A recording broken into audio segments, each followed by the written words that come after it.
قرآن پاک میں ایک صورت ایسی ہے جو بیک وقت ایک بہت بڑی فتح کی خوشخبری بھی دیتی ہے اور اسی میں ایک الوداعی پیغام بھی چھپائے ہوئے ہے۔ آج ہم مل کر سورت النصر کے گہرے معنی اور اس کے پیچھے کی کہانی کو سمجھنے کی کوشش کریں گے۔ سورت النصر کو ایک بہت ہی خاص مقام حاصل ہے، اور وہ یہ ہے کہ یہ قرآن مجید کی آخری مکمل سورت تھی جو نازل ہوئی، یعنی اس کے بعد کوئی پوری سورت نازل نہیں ہوئی جو اس کی اہمیت کو اور بھی بڑھا دیتی ہے۔ تو پھر سوال یہ اٹھتا ہے کہ آخر یہ سورت نازل کب ہوئی اور کیوں؟ اس چھوٹی سی سورت میں اللہ تعالیٰ نے ہمیں کیا پیغام دیا ہے؟ چلیں مل کر ان سوالوں کے جواب تلاش کرتے ہیں۔ اچھا، تو اس سفر میں ہم سب سے پہلے اس سورت کا تاریخی پس منظر دیکھیں گے، پھر اس میں جو فتح کا ذکر ہے اسے سمجھیں گے، اس کے بعد دیکھیں گے کہ بھئی کامیابی پر ہمارا رد عمل کیا ہونا چاہیے، اور آخر میں اس کے ایک بہت گہرے پوشیدے اشارے پر بات کریں گے۔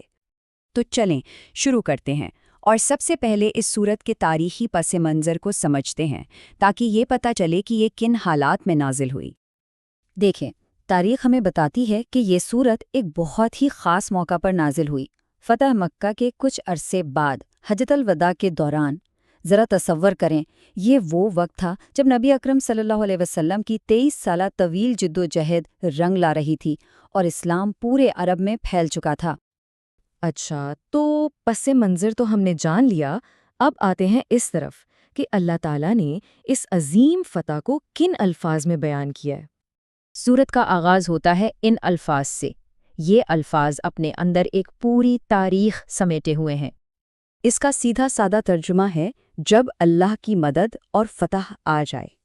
یہاں دو لفظ بہت اہم ہیں، ایک نصر یعنی مدد اور دوسرا فتح یعنی کامیابی۔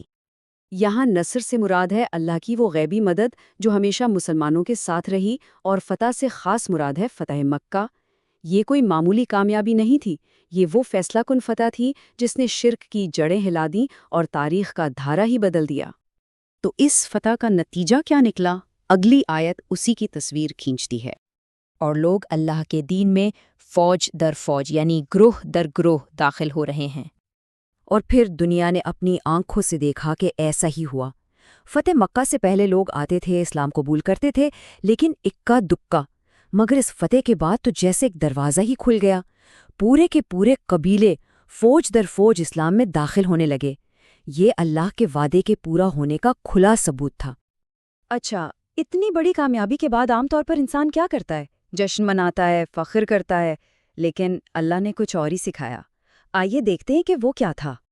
سورت کی یہ آخری آیت ہمیں بتاتی ہے کہ ایسی کامیابی ملنے پر اصل میں کرنا کیا چاہیے۔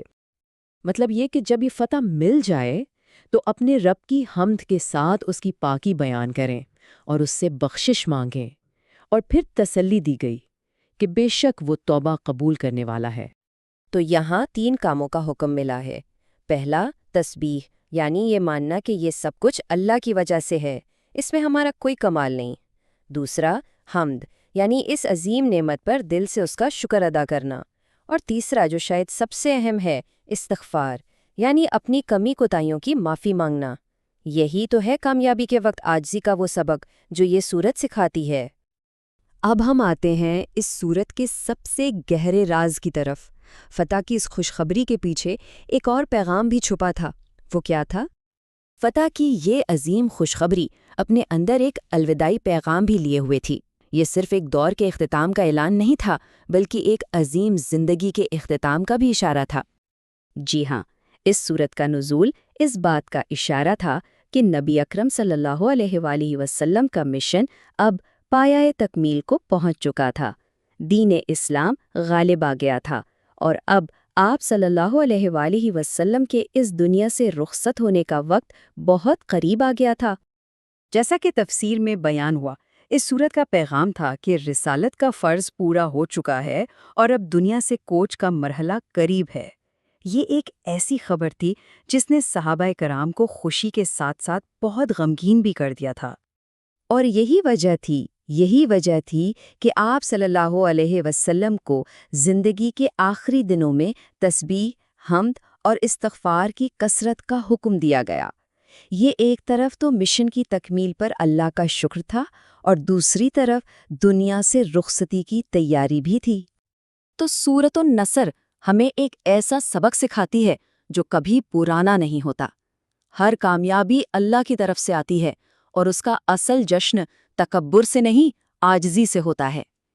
یہ سورت ہمیں سوچنے پر مجبور کرتی ہے کہ جب زندگی میں کوئی فتح ملتی ہے تو ہمارا سر فخر سے بلند ہوتا ہے یا شکر سے جھک جاتا ہے۔